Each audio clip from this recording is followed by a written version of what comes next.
Mnogo je iznimno ukusnih delicija kojima se može pohvaliti zadarski kraj. No samo je jedan šokol, a njemu u čast nastala je sada već nadaleko dobro znana manifestacija Šokolijada. Već 12. godinu za redom u kraljevskom gradu Ninu bira se kraljevski šokol, najbolji od najboljih.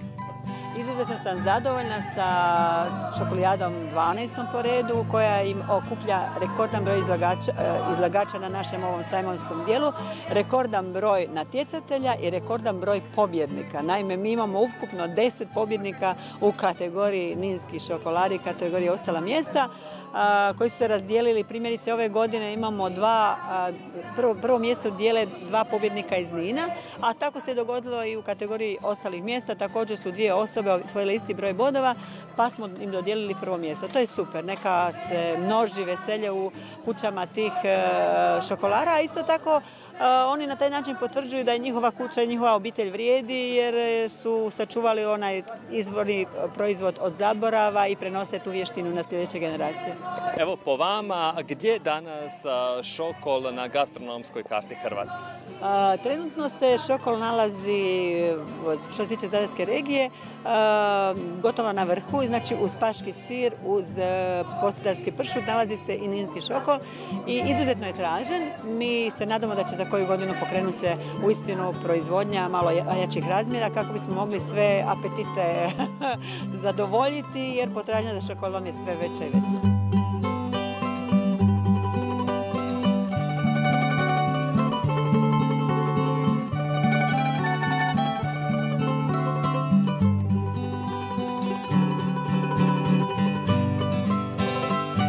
Da se radi zaista o vrijednom proizvodu koji u sebi krije ogroman turistički, gastronomski, ali i gospodarski potencijal, potvrđuje i činjenica kako upravo ova ninska manifestacija ima potporu kako na lokalnoj, tako i na državnoj razini. Na početku zaista pohvala organizatoru što evo po toliki put organizira ovako zaista, ja bih rekao, za ovaj prostor značajnu manifestaciju. Ja bih rekao prije svega da ova manifestacija ima dvojako značenje. Najprije popunjava i poboljšava turističku ponudu samog ovog gradića, cijelog ovog prostora, ali s druge strane možda ništa manje, a možda i više važno, da upravo s ovakvim događanjima vodimo brigu o svojoj tradiciji, o svojoj kulturi, jer posebice je to važno s aspekta ulaska Hrvatske u Europsku uniju, gdje na taj način čuvamo ono po čemu smo prepoznatljivi, a to je naša različitost. Dakle, definitivno da uniformnost, jednoobraznost u turizmu nisu adut. Nin je s ovom manifestacijom, ja bih rekao, i sa onim svim svojim prirodnim i kulturnim ljepotama formirao jedan, ja bih rekao, autentični turistički proizvod, što je također važno kada gledamo da danas suvremeni turista ne gleda samo luksuzne hotele, već upravo suprotno želi kada dolazi u neki prostor, u neku destinaciju, zaista s tim prostorom saživjeti, upoznati tu tradiciju, tu kulturu, tu baštinu tog prostora, a onda kada govorimo o nekakvom sutra rastu i razvoju našeg turističkog proizvoda, vrlo važno da taj razvoj bude po načelima održivosti, da uz prostor koji je naš najznačajniji turistički resurs koga zaista moramo sačuvati, da na tom prostoru sačuvamo i čovjeka, jer ne možemo sutra prodavati neki turistički proizvod sa tradicijom, kulturom tog kraja, a da tamo tog čovjeka nema, onda naravno to nije niti taj turistički proizvod, niti taj turistički prostor.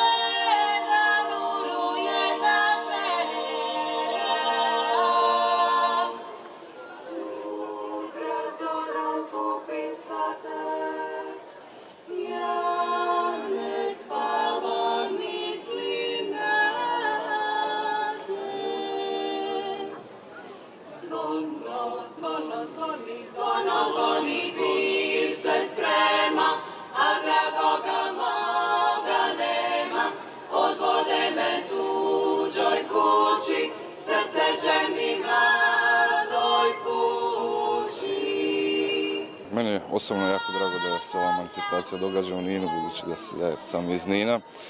A kažem, već sam i prije naglasio kako je naša gastronomija dio turističke ponude i dio baštine, tako da mi je drago da se pokazalo da u Ninu postoje ljudi koji žele očuvati ovu tradiciju i ne posustaju u izradi ovog posebnog i specijalnog gastronomskog brenda, možemo ga tako nazvati. A sa strane Županija je podržala ovaj projekt u svakom slučaju, dakle od samih početaka, tako i dalje, da ne samo projekt Čokolijade, nego sve slične projekte koji se događaju na području naše županije.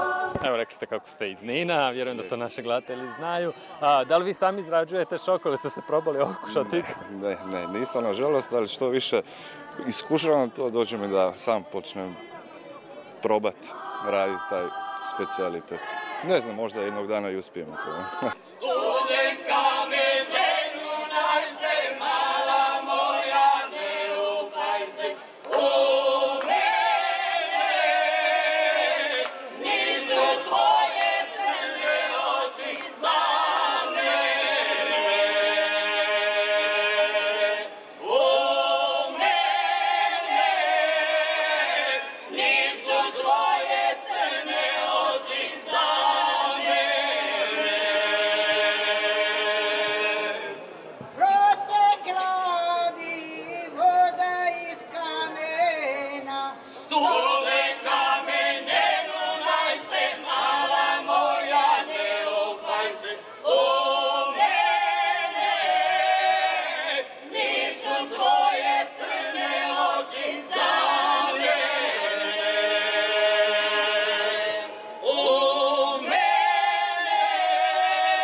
Evo, niski šokol je jedan od proizvoda na koji bi trebali posebno obratiti pozornost, obzirom da je isključivo naš i da se već tradicionalno već godinama ovdje proizvodi. Ono što mislim da je bitno da u narednih godinama pokušamo podignuti razinu ne samo kvalitete, nego uvesti proizvođače u jednu legalnost. Dakle, znamo da se ovo dosta radi po kućama i da je to izvrstan proizvod, međutim legalnih, registriranih u stvari proizvođača mi na ovom području nemamo, osim dvije pršutane koje to rade, ali nisu s ovog područja.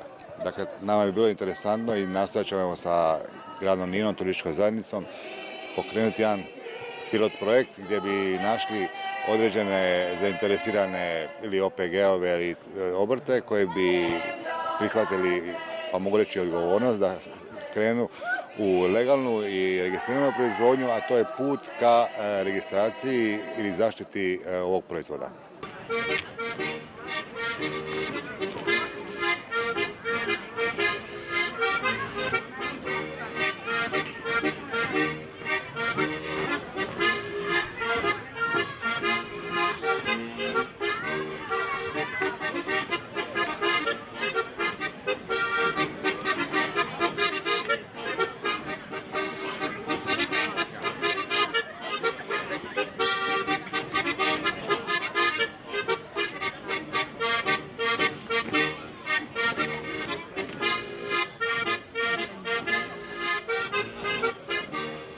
No osim sa ovom mesnom delikatesom, na Šokolijadi se posjetitelji susreću i sa drugim domaćim autohtonim proizvodima.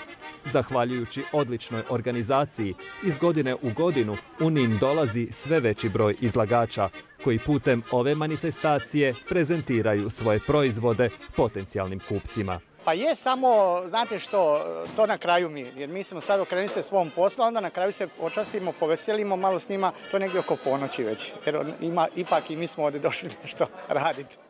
Evo, obično znaju reći kako uz pršut ide dobro dinja, da li uz šokol ide dobro smokva?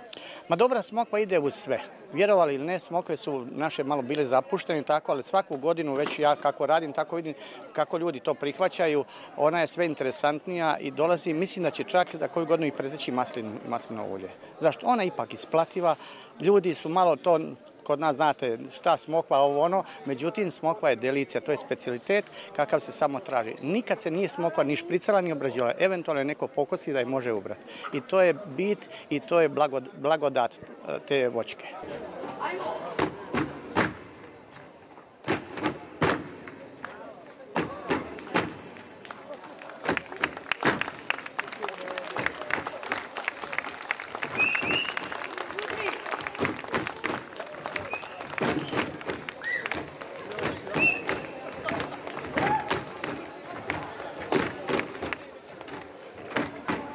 Otkud vi u ovoj priči i kako ćete se predstaviti? Eto, mi ćemo se predstaviti ovako, pozvani smo iz turističke zajednice Lepoglave da malo tu uveličamo vašu proslavu.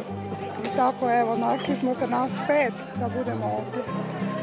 Evo, na vašem konkretnom štandu su domaći proizvodi. Domaći proizvodi, domaći kruh, štrudle, ljevanke, slanci, plipići i pogačice i tako.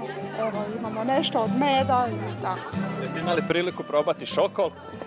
Pa nismo, baš nismo, ali morat ćemo tako.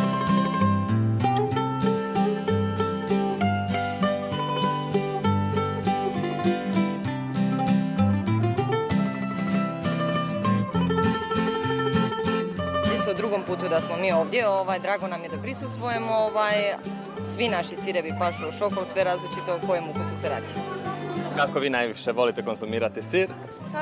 Pa u neobičnim kombinacijama tipa džemova, pasta sa maslinama, čak i bućinim uljem. Sve je danas ovdje prezentirano, tako da naši dragi posjetitelji to sve mogu i probati i pokušati konzumirati naše sireve sve drugačijim dodacima. Kako vi komentirate cijelu ovu manifestaciju šokol šokolijada? Prekrasno je, stvarno je prekrasno.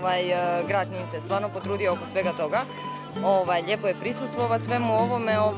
Hvala Bogu i zadovoljstvo nam.